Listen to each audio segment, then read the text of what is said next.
votre fidélité au programme des Digital Congo et bienvenue à votre émission de santé diagnostic. Toujours dans les soucis de vous donner la vraie information sur tout ce qui est lié à la santé. Nous allons encore une fois parler des infections urinaires. La dernière fois, donc la semaine dernière, nous avons parlé des infections urinaires, la prévention, comment prévenir ces infections parce que aujourd'hui, plus de 60% de la population à travers le monde sont touchés par les infections urinaires. Les hommes, les femmes comme les enfants, personne n'est épargné. C'est pour ça que nous avons tenu à vous faire une série d'émissions pour vous aider à avoir la vraie information sur ces maladies qui peuvent être évitées. La dernière fois, nous avons reçu sur ces plateaux Dr Janine Kimboko. Elle est médecin directeur au sein du centre de la médecine mixte et d'anémie SS. Dr Janine est également spécialiste en santé publique.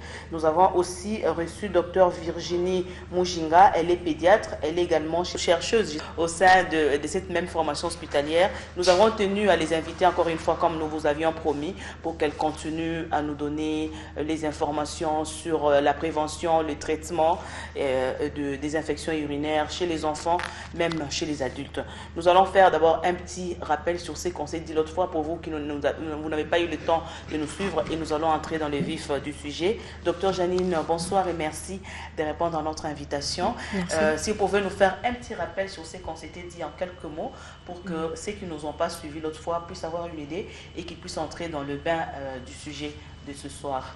Oui, la fois passée, nous nous sommes entretenus sur les infections urinaires et nous avions commencé par donner une petite définition d'une infection urinaire. En fait, nous l'avions dit, c'est une infection par des germes ou des bactéries ou des microbes de la sphère de l'appareil urinaire. En fait, l'appareil urinaire est composé de 5 organes. Nous avons les reins, qui sont les réservoirs ou l'organe qui fabrique l'urine. Nous avons les urétères. Ce sont les conduits ou le canal qui conduit l'urine fabriquée par les reins vers le troisième organe qui est la vessie, qui est l'organe de stockage ou le réservoir des urines. Et de la vessie, nous avons l'urètre, qui est aussi un autre conduit qui conduit les urines de la vessie vers l'extérieur. Mais chez l'homme, nous avons la prostate aussi, qui constitue aussi un élément de l'appareil urinaire. La prostate qui fabrique ou l'organe de fabrication du liquide séminal qui contribue à la composition, à 30% de la composition du sperme chez l'homme. Nous avons dit aussi qu'aujourd'hui, c'est tout le monde, comme je l'ai dit à l'introduction, c'est tout le monde qui est touché qui est exposé aux infections urinaires, les hommes, les femmes. Et vous nous avez dit pour les femmes, qu'est-ce qu'il fallait faire pour qu'elles évitent de faire les infections urinaires?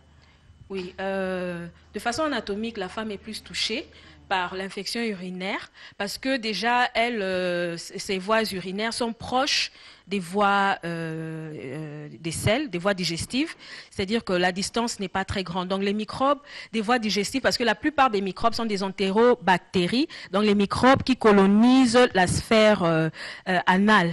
La sphère digestive. Donc ces microbes peuvent facilement quitter la sphère anale et aller vers la sphère urinaire.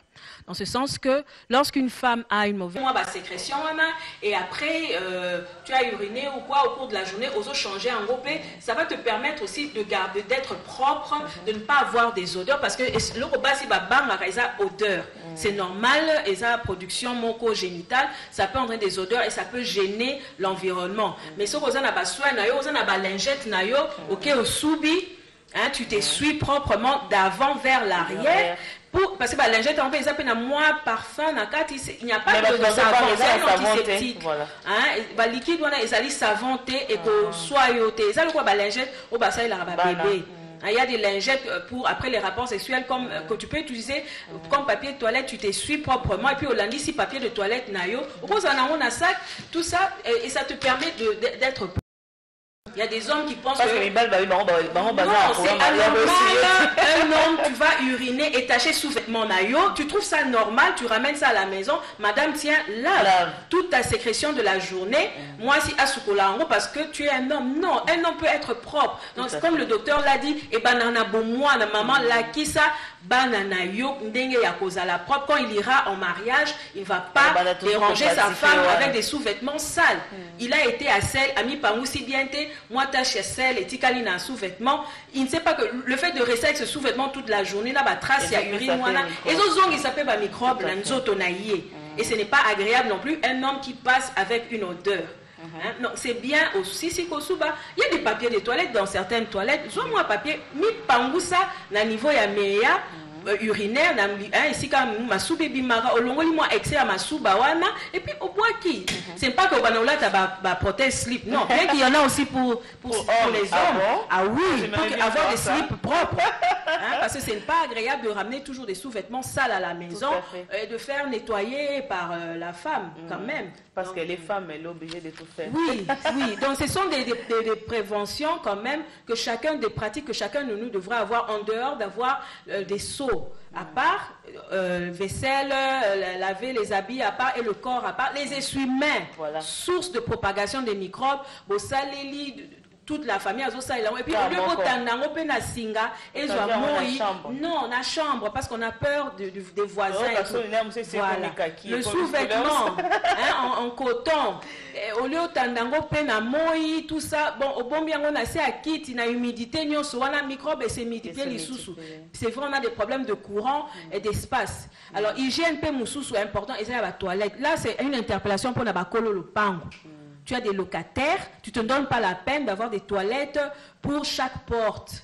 C'est cour commune, toilette commune. Ils sont tous partagés. Partagés, toilettes manquent. Et quel genre de toilette tu mets à la disposition de tes locataires ou trou direct, ou bien je ne sais pas quel genre, pour avoir une hygiène convenable, exactement, toutefois ça est la peau, pour wanapé par exemple, malheureusement, ils ont bien entretenu. Donc c'est vraiment une éducation à tous les niveaux, mais surtout ceux qui sont dans des cours communes, les bailleurs doivent être interpellés par l'autorité.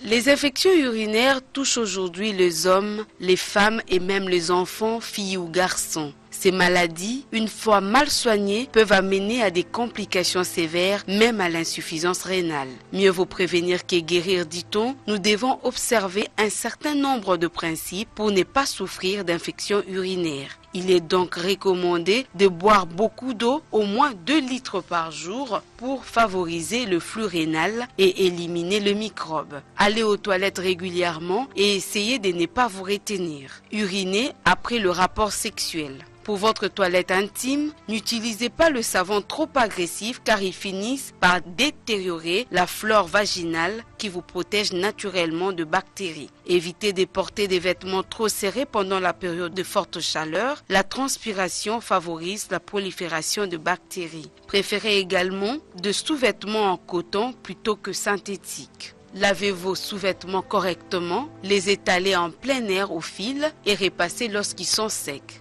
Pour vos enfants, il faut bien entretenir leur toilette. N'oubliez pas que chaque personne à la maison doit avoir sa serviette de bain, que le seau destiné au bain ne serve pas à la lessive, encore moins à la douche. Je suis sûre. Je suis sûre, avant de demander la permission à mes invités, je suis sûre qu'elles vont accepter de venir encore le mercredi prochain pour qu'on continue à vous parler de ça.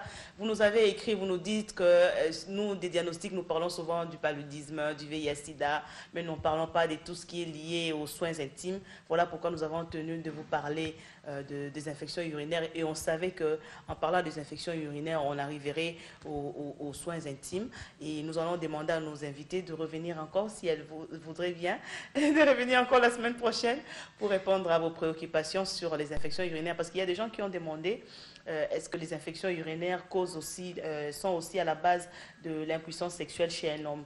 Alors ça on n'en a pas parlé, on en parlera prochainement et il y a d'autres questions.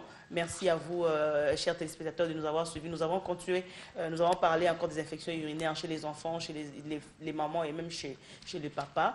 Nous avons reçu sur ces plateaux Dr Janine Kimboko. Elle est médecin directeur au centre de médecine mixte et d'anémie SS Mabanga, que nous connaissons bien. Elle est spécialiste en santé publique et nous avons aussi reçu Dr Virginie Mujinga. Elle est pédiatre, elle est aussi médecin-chercheur au sein de cette même formation hospitalière. Avec nos deux invités, nous allons parler des infections urinaires. Merci à vous de nous avoir suivis avec beaucoup d'attention.